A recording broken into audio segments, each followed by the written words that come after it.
Anak muda sekarang, ia menuntut masyarakat untuk peka dengan isu yang disifatkan semakin membimbangkan ini. Mengapa ia berlaku dan siapa harus dipersalahkan? Ikuti siri pertama laporan Rahimah Abdullah. Remaja ini Rika, usianya 18 tahun. Dia kini hamil 8 bulan selepas terlanjur dengan teman lelaki yang baru dikenalinya. Kerana malu dengan masyarakat sekeliling, Rika mendapatkan perlindungan di Rumah Perlindungan Taman Seri Puteri Cerang. Anak luar nikah. Hari ini orang-orang muda as young as 16, 17, 18 yang mengandung sebelum menikah is increasing. There are more youngsters today yang dah terlanjur with their partners and end up ada anak luar nikah. Rumah kita ialah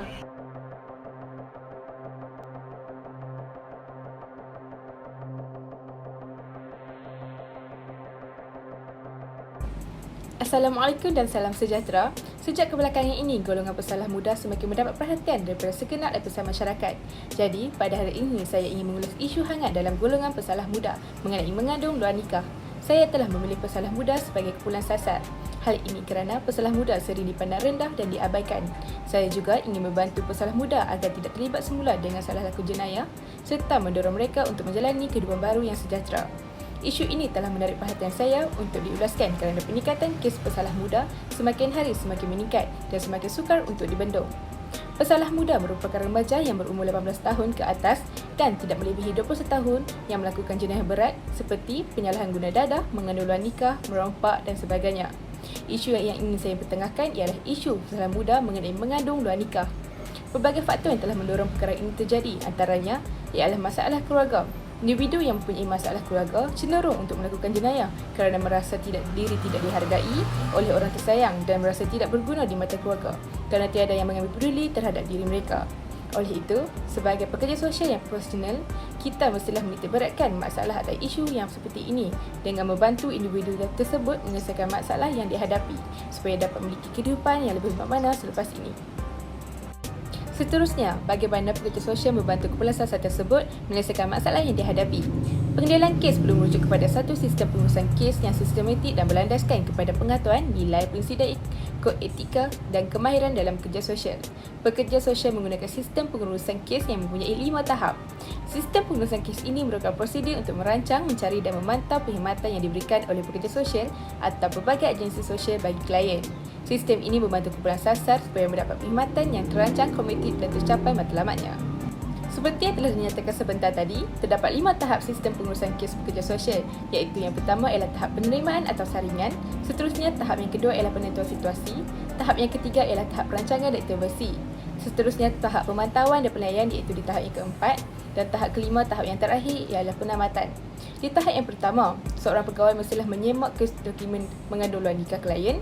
Kes mengandung luar nikah klien akan diberikan kepada pekerja sosial jika dokumen tersebut lengkap, maka pekerja sosial dapat mengendalikan kes tersebut ke tahap yang seterusnya.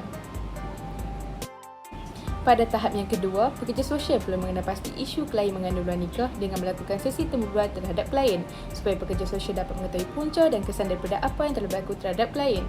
Pekerja sosial mendapati bahawa klien mempunyai masalah keluarga yang menyebabkan klien terbabit dengan masalah ini. Masalah yang dihadapi klien ini dapat dikaitkan dengan teori hierarki keperluan Maslow. Hal ini dikatakan demikian kerana klien menceritakan bahawa klien kurang mendapat kasih sayang daripada keluarga dan sering diabaikan kerana mereka tidak mengambil peduli terhadap dirinya. Ini menunjukkan bahawa keperluan kasih sayang klien gagal dipenuhi yang menyebabkan klien sukar untuk menyelesaikan diri dan emosi. Klien juga merasa tidak aman semasa tinggal di rumah kerana sering dimarahi dan dipukul oleh ahli keluarga sebagai melepaskan amarah mereka.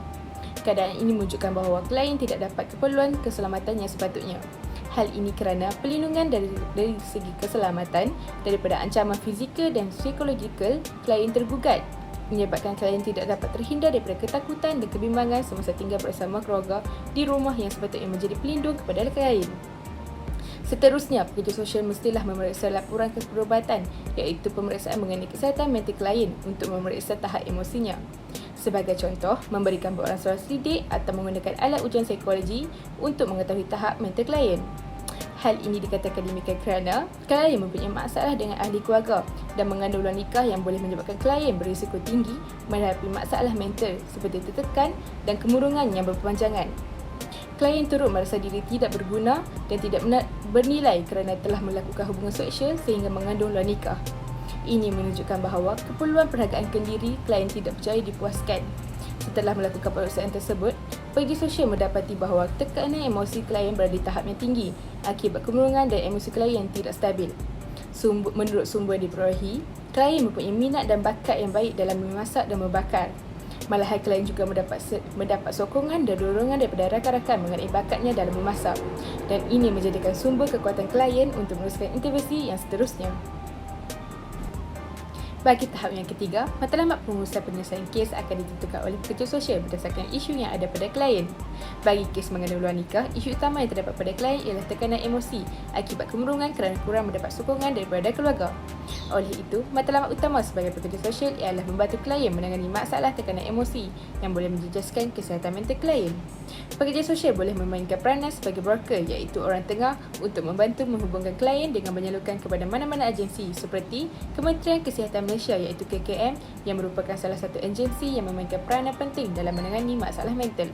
Bagi kes klien ini, bahagian yang dapat membantu tekanan emosi adalah bahagian psikologi dan kaunseling, iaitu dengan memberi kaunseling, khidmat nasihat dan sokongan emosi dan membantu klien dalam pemilihan penyelesaian tekanan emosi yang dialami. Ini dapat membantu klien untuk menguruskan kehidupan dengan meneruskan bakat klien yang ada seperti yang diuruskan sebentar tadi. Selain itu, pekerja sosial juga boleh bertindak sebagai planner, iaitu perancang yang akan membantu klien merancang tindakan seterusnya yang dapat membantu klien untuk meneruskan kehidupan dengan menyertai kursus yang dapat meningkatkan lagi bakat klien seperti Gap Mara di bawah agensi Majlis Amanah Rakyat Mara yang menyediakan kursus memasak. Hal ini dapat memenuhi keperluan harian klien seperti membuka kedai makan sendiri dengan menggunakan ilmu pengetahuan yang klien dapat semasa menyertai kursus tersebut. Pada tahap keempat, proses pemantauan dan penilaian hendaklah dijalankan dengan pemerhatian perkembangan mengenai tahap emosi klien dan peningkatan bakat klien dalam memasak. Hal ini agar pekerja sosial dapat melihat sebarang perubahan yang positif terhadap kesihatan mental dan keperluan harian klien. Semasa tempoh pemantauan berkala, pekerja sosial perlu memantau klien dengan memberikan borang soal sidik atau alat ujian psikologi supaya dapat mengetahui perkembangan tahap kesihatan mental klien. Selain itu, pekerja sosial juga perlu membuat laporan pemantauan seperti laporan psikologi daripada ahli psikiatri sebagai pemerhatian daripada kemajuan dan prestasi klien semasa proses intervensi berlaku. Sekiranya klien telah menunjukkan perubahan yang positif seperti bakat yang ada semakin menunjukkan perubahan yang baik dan tekanan emosi klien dapat dikawal, maka proses seterusnya iaitu proses penamatan akan dijalankan. Hal ini kerana klien telah menunjukkan bahawa klien boleh menguruskan masalahnya sendiri tanpa memerlukan bantuan pekerja sosial. Bagi tahap yang terakhir, pekerja sosial akan memberikan maklumat mengenai jaringan sokongan sosial kepada klien seperti agensi zakat yang menyediakan bantuan kewangan kepada ibu tunggal yang memerlukan bantuan. Hal ini dapat membantu klien untuk menguruskan bakat dan kemahiran yang ada pada klien dengan lebih mendalam dengan adanya bantuan yang tersedia. Akhir sekali, dokumen borang akaun penyerahan akan diberikan kepada klien sekaligus fail dan kes klien akan ditutup. Kesimpulannya, keadaan perkesetaraan boleh membataskan perkembangan individu menuju kesempurnaan kendiri sama ada secara sementara maupun secara kekal. Ini jelas menunjukkan bahawa kes mengandung luar nikah klien ini menyebabkan klien tidak dapat mencapai kesempurnaan kendiri yang sepatutnya. Oleh itu, masalah mengandung luar nikah yang sering terjadi dalam kalangan pesalah muda mestilah sentiasa diambil berat supaya dapat mengelakkan berlaku perkara yang lebih buruk seperti pembuangan bayi di longkang dan kes bunuh diri, serta individu dapat mencapai keperluan kesempurnaan kendiri. Sebagai pekerja sosial yang profesional, kita mestilah mengikut sistem pengurusan kes serta menggunakan elemen teori yang telah dipelajari bagi menyelesaikan sesuatu kes supaya setiap objektif dan matlamat yang dinyatakan dapat dicapai dan dijalankan dengan baik.